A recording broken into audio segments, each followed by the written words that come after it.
Welcome to On Top of PR with Jason Mudd, presented by Review Maxer. Hello and welcome to On Top of PR. I'm your host, Jason Mudd with Axia Public Relations, and today we are celebrating our 100th episode of On Top of PR. During this episode, it is also a solo cast. Every fifth episode, it's just you and me talking. I'm sharing some advice or insights that I have with you based on my 25 plus year public relations career. And today I want to talk to you about podcasting and our journey of getting into podcasting as we celebrate our 100th episode. I'm hoping the takeaways that you will enjoy from this episode are going to be whether or not you should start your own branded podcast and how you go about doing it. And secondly, I think for most of our audience, this is going to be a little bit of behind the scenes of how podcasts come together, and you'll learn more about how to better pitch podcast and how to get your experts as guests on podcasts. For full disclosure, we're recording this on February 22nd of 2023, and we launched our podcast on September of 2022.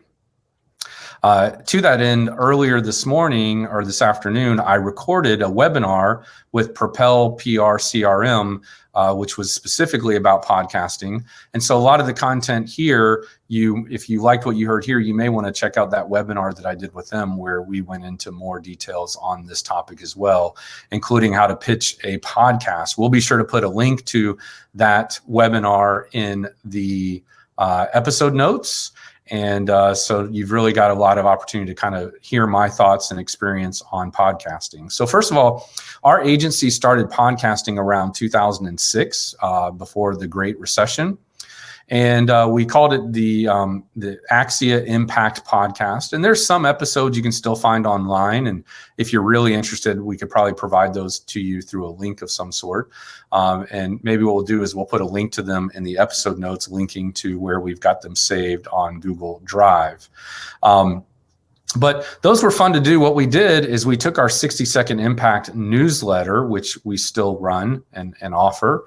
And I would highly encourage you, if you haven't opted into that newsletter yet, please do. It's kind of like 3 topics, tips, and trends for PR for the month. And you can read it all in 60 seconds or less. We used to take that and produce in-house our own podcast.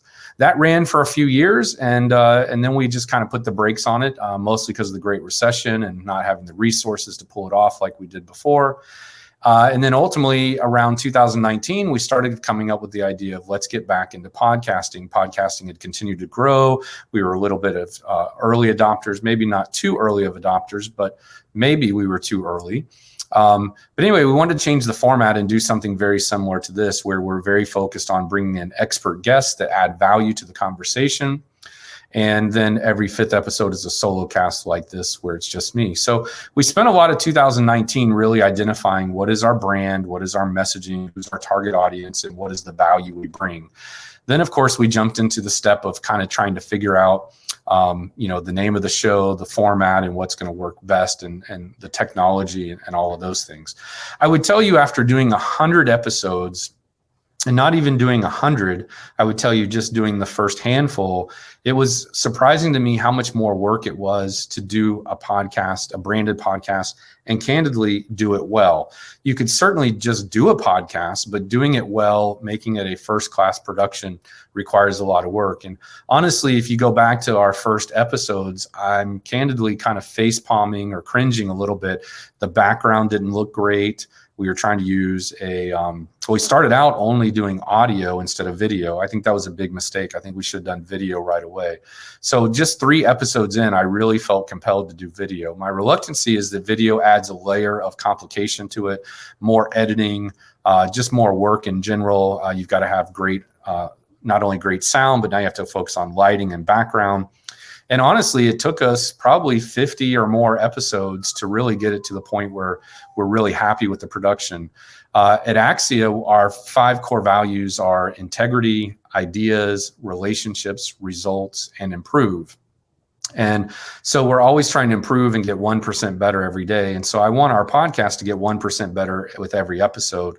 And so we went from a podcast to really a video cast. And we have some interesting numbers we'll share it in the episode notes. of what our demographics, what our audience composite looks like for the video version and for the audio version. It is distinct. One has more of a female audience, one has more male, one skews a little bit younger demographic, and one skews a little bit older. So we'll put that in the episode notes for your background as well.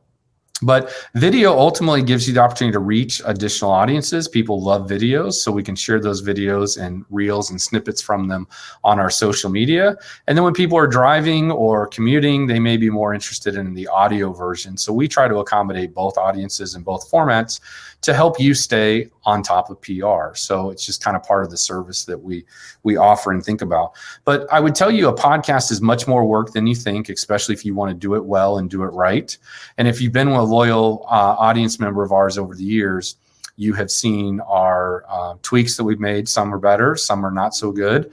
But anyway, thank you for your loyalty and the friendships and relationships we've been able to build through the podcast. And if you're a listener, we would love an opportunity, one, to connect with you. So please be following us on social media and let us know you're listening and you're watching. Let us know what your preferred format is.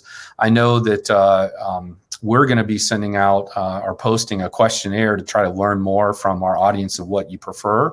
So I'm going to go ahead and tease that is coming soon as well. Maybe we can scramble and have the link added to the episode notes by the time this episode goes live, or at least go back and do that in the future. But we'd like to know, do you prefer solo cast or do you prefer guest episodes? What are some of your favorite episodes? And what's your preferred way to consume on top of PR? Is it through video or is it through audio? Your input is important to us. We will take that into consideration and try to accommodate any requests we might have, especially if you know a particular guest who would add value to our audience and that fits our brand and our messaging. To that end, I want to explain to you kind of the process of getting on a podcast or producing a podcast. Certainly, if there's time, I plan to share more input about how to pitch a podcast, or we might just save that for another episode. So stand by as we're making decisions here on the fly. But when it comes to podcasting, let me explain to you why you might want to have your own branded podcast. 69% of podcast listeners, according to Music Oomph, have an income of $75,000 or more, with 45% of podcast listeners having an annual household income of more than $250,000. Midroll tells us that 63% of podcast listeners made a purchase based on a podcast host recommendation. So what this is telling you is that podcast audience is typically a little bit wealthier than the average radio or media audiences. In addition, the podcast host can be very influential in the decisions that their audience might make. So it's telling you that you've got a higher income generating audience, and this income or this audience is also influenced by the host of the podcast.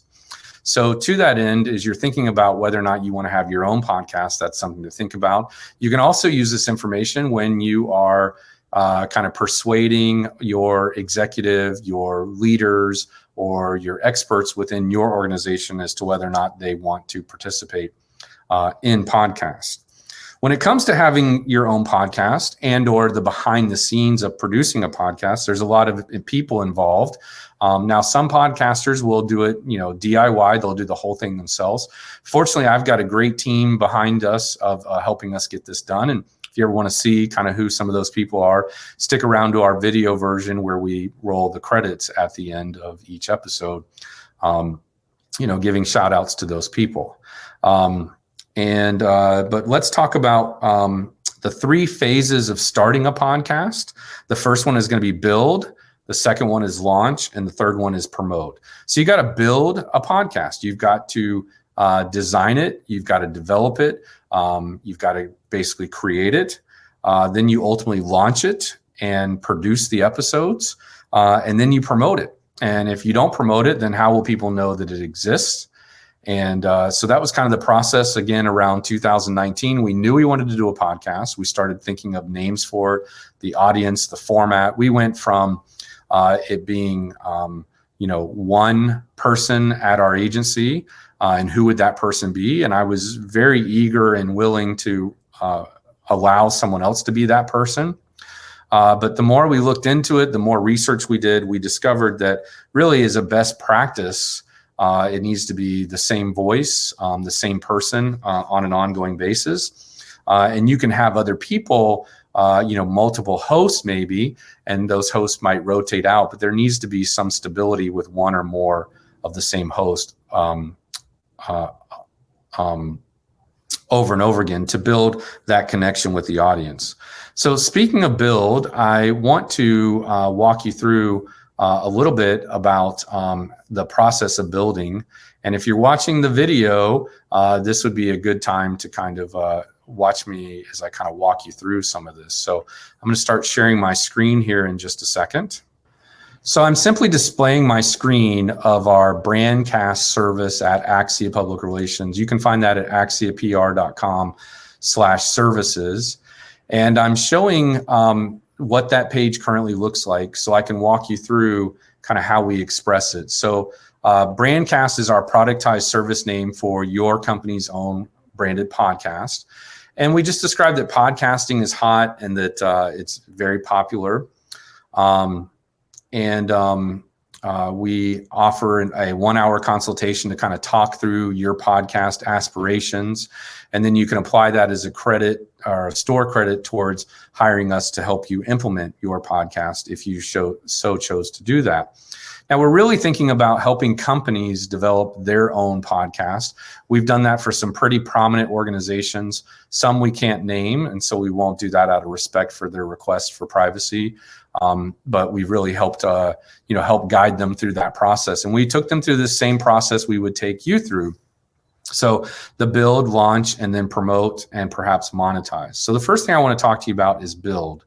And so we kind of have 5 stages to help you with this. So building is really, as I talked about earlier, kind of creating the vision and coaching and training you to see that vision through to completion. That might include us directing and helping develop a launch plan for you, identifying your target key performance indicators, your KPIs, developing your unique point of view and your brand positioning, asking you questions about the target audience, figuring out a show format. Is there a solo cast? Is it always a solo cast? Is it a guest format? Is it a talk show format? Is it just kind of reading through some scripts as to what you want to talk about? And then what show categories do you want to be in? Apple Podcast and Google Podcast and Amazon and Spotify have categories for podcasts that you have to opt into and select. Of course, you're going to need a show name, a show description, an elevator pitch kind of summarizing your show and who's it for and why they should listen or watch. You're going to need a logo, as well as show and episode artwork. You're going to need a music bed, an intro, mid-roll, and outro scripts. You're going to want show script and flow. You're going to need a studio setup. You're going to need a host, talent, possibly guest. You're going to set up the show hosting. Who's going to host the files, the audio or video files, and then who's going to distribute those. We happen to use one particular software, but there are other ones out there that will host it for you and distribute it. And then you're probably going to want a show domain name like On Top of PR. You're going to want website pages there like a blog and a frequently asked questions page, a backgrounder page about the show. And something that we're going to be working on soon is like, how to nominate a guest or how to pitch a guest for our show. That way we can kind of give you some inside tips there. You're also going to need show notes format. Every episode needs show notes, and that's where you summarize the guest information or the topic and the bullet points and what you'll learn, links to the resources that you might mention during the episode. And of course, you're going to want to have social media setup, i.e., how will you use social media to promote the episodes, as I mentioned earlier, which is obviously going to be really important. Moving on from that, we have launch. And launch is probably the most exciting part of any podcast. This is where you or will produce, edit, and air, possibly up to one new episode per week. That's where I would get started for at least your first probably 24, maybe 50 episodes. And then from there, you'll get a real good rhythm going, and you'll start to understand the responsibilities and obligations of producing a podcast. And then you can kind of determine if you want to accelerate that. I have a friend in the business, and he has a daily podcast. So every day he's launching a new episode. Of course, to be able to do that, he's got to be batching. And so batching is something I really recommend. Batching is where you're recording multiple episodes in one day. So today we're scheduled to record 3 episodes. And that way, you only have to earmark so much of your day or your week or month to get those episodes knocked out. So we gang them up and we do them back to back. So we're all in kind of a production mode where the lights, the sound, and the background are ready. The recording is ready.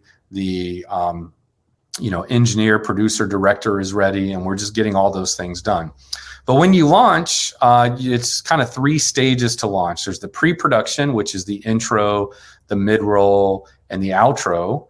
Then there's the production itself, so the audio and hopefully the video. And you're going to do audio checks, you're going to improve, and you're going to have the recording technology. Some people just use Zoom, but I've heard a lot of people say that Zoom is not as good quality as you might want for a podcast recording. We've never tried to use Zoom. Candidly, we've always used StreamYard. That seems to work pretty well.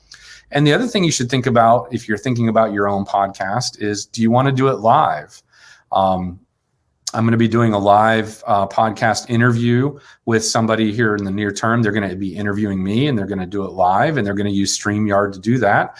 I don't know that I've done that before for a podcast, so I'm pretty excited about it. For the last couple years, I've been very eager for us to record our episodes live and kind of let people enjoy a kind of an audience behind the scenes view. It's okay if it's raw. It's okay if we have to edit. It's okay if we have to restart, because it's just like being on the set in Hollywood of a TV show or a movie.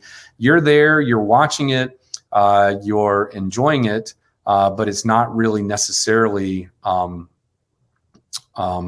the finished product. And so it's kind of a preview. Believe it or not, we typically record, if I didn't say this already, 6 to 8 weeks ahead of time, maybe even more sometimes. I think one point we got 12 to 16 weeks in advance.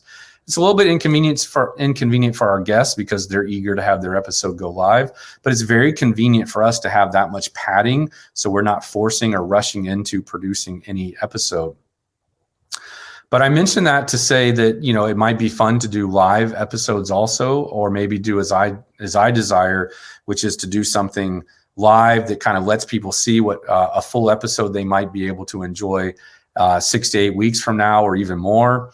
And also, they may only be able to join for a few seconds, or they may stay for the whole time, and it just kind of gives them an insider view, which I think helps connect you more with your desired audience. The last stage of the launch stage is pre-production. This is the audio and the video editing, the overlays, the captioning, the transcript, the uploading the episode to the hosting platform, scheduling the episode distribution, uploading the individual episode graphics, and the video thumbnails that go with it. Yes, this is a lot of work. I mentioned that earlier. So it takes a lot of hands and a lot of expertise to get this done and to ultimately be able to do it right. The next step we want to talk about is the promote and monetize portion. My dream would be to become be able to, on a full-time basis, be able to produce this podcast and this be my full-time job. I would love for that to be what I focus on, because I really enjoy doing this for you and for our audience. So if On Top of PR could be my full-time job, that would be awesome. So the way to do that is to promote and monetize the podcast.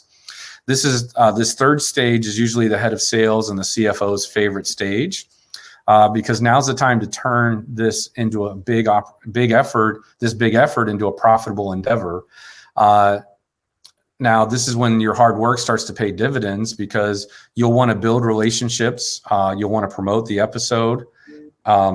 And you will want to obviously attract sponsors who are underwriting the show itself.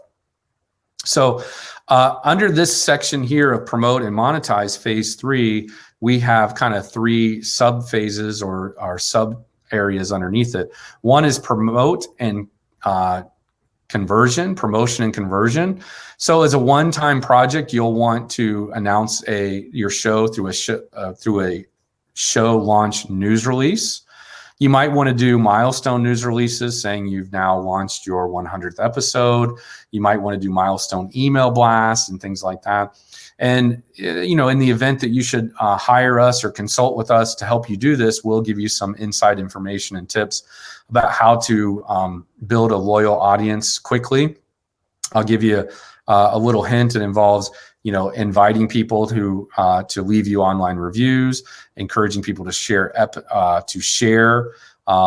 episodes, and to really launch by dropping 10 episodes on day 1, because consumers have this idea, subconsciously or otherwise, that if you haven't launched 10 episodes yet, you're probably not established or credible. So if you launch day 1 with 10 episodes, you're giving quite a menu of options and topics that people can enjoy. So that's something that we did. We got a tip from my friend I mentioned earlier, who used to do a podcast episode every day. Each episode is going to require episode notes. You're going to want to prepare Twitter quotable graphics. So in other words, quotes of what they said during the episode. You're going to want to prepare episode graphics, prepare fun thumbnail videos. I recommend you do a blog post about each episode. That can also be your episode notes. And then you want to create and publish on social media, maybe 5 tweets per episode, and use software to continuously retweet or repost those same tweets. You probably want 1 Facebook post per episode and 1 LinkedIn post per episode. Maybe you want more than that. We also have a technique for promoting YouTube videos to guarantee at least 1,000 views. And then moving on to promote and monetize is guest relations. Depending on your show, guests are typically a key ingredient to podcast success. So to do that, you'll want to invite guests. You'll need a script to do that. You'll need a guide to give the guests to make sure they sound brilliant. You'll want some kind of confirmation script to make sure they show up at the right time and in the right way, in the right place. One issue we had early on is when we kept calling it a podcast, people would show up expecting audio only and not seeing that we're calling it a video podcast. So we've since updated our messaging to call it a video cast to make it very clear to everyone that we're looking to record video. You'll also want, obviously, somebody needs to own recruiting and booking guests, coordinating guests, coordinating the recording details, and then maybe even doing a pre-interview session to make sure they've got the right lighting, the right sound, and the right background. I'm often surprised. Some of the most influential guests and prominent guests we've had sometimes roll in just not ready. And to my surprise, even in the pandemic and post-pandemic era, they still don't have a great camera angle and good background and lighting. You want to develop episode topics and questions ahead of time. We usually are just doing a very kind of impromptu Q&A session, and just in the moment, and having a quality and authentic conversation. Some people like that, some people don't. Maybe you want to stick to a strict Q&A format where you ask the same guests or all of your guests the same question every episode. And then you want to equip your guest with promotions. So provide them with ways to promote the episode, give them scripts, give them links. They may have some offer that they want to offer to your audience as a special benefit for your audience and their loyal listening and viewership. I would certainly encourage you to think about that and look for ways to do that are on brand and on message. And then we send our guests a VIP swag package. We call it a wow package. And we send them some Axia branding and thank you card and maybe a shirt or something like that, just to tell them we appreciate them. And sometimes they'll share that on social media too, which is pretty cool. And then lastly is sponsorships, right? You want to get sponsors. They're a great way to underwrite the show, lend more credibility to it, and hopefully generate revenue from it. In addition, your sponsors should want to and would help you promote the show because they want you to succeed because they benefit from the more people that consume it. I usually recommend you wait till you've got about 30 recorded and launched episodes before you start going to market looking for sponsors. And looking for sponsors is a whole nother topic in itself, but you could be looking for a title sponsor, a presenting sponsor, and you could create sponsorships for every session or segment of your program. Right now, we're very thankful for our sponsorship from ReviewMaxer at reviewmaxer.com. ReviewMaxer helps you monitor, improve, and promote your online reviews. And they've been a partner of ours since day one. And then we've had other sponsors sponsor this solo cast from time to time. And sponsors will come and go, just like advertisers come and go. But ideally, you could figure out a way to monetize your podcast or your video cast so that you're making an income stream or side income from and passive income from producing your podcast.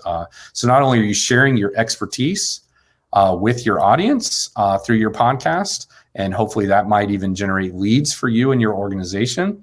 But in addition, you hopefully may be also receiving income from those sponsors as well. And then it's a real win-win for everybody. So that's kind of some good background on what it takes to promote a podcast, how to go about doing it. I think most people are like anything, you think it's going to be easier than it really is. But the more you want to do a great job with it, the more you'll have to get involved and make a commitment to doing it. So I hope this was helpful to kind of have a behind the scenes view of what it's like to produce a podcast. Maybe you're thinking about doing one for yourself. Again, I'd recommend you do video. I recommend you invest the time it takes to do it well and do it right. But don't have analysis paralysis. The first step is launching, and then you can improve on an ongoing basis. Let us know if you're interested in learning more about how to pitch for a podcast, and we can tell you some of the good pitches we've received as to be a guest, and we can talk about some of the bad ones we've received, because you often learn more from mistakes than you do from successes. But to that end, this is Jason Mudd with Axia Public Relations signing off, helping you stay on top of PR. If you enjoyed this episode, please take a moment to share it with a colleague or friend who you think would benefit from it as well. They'll thank you for sharing, and so will I. Be well. This has been On Top of PR with Jason Mudd, presented by ReviewMaxer. Be sure to subscribe so you don't miss an episode, and check out past shows at ontopofpr.com.